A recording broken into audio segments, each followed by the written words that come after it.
Ребят, вот результат усилий сегодняшних. Посадили елки.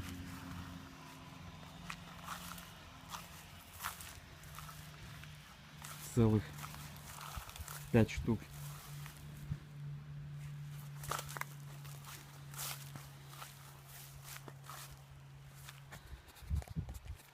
Довольные.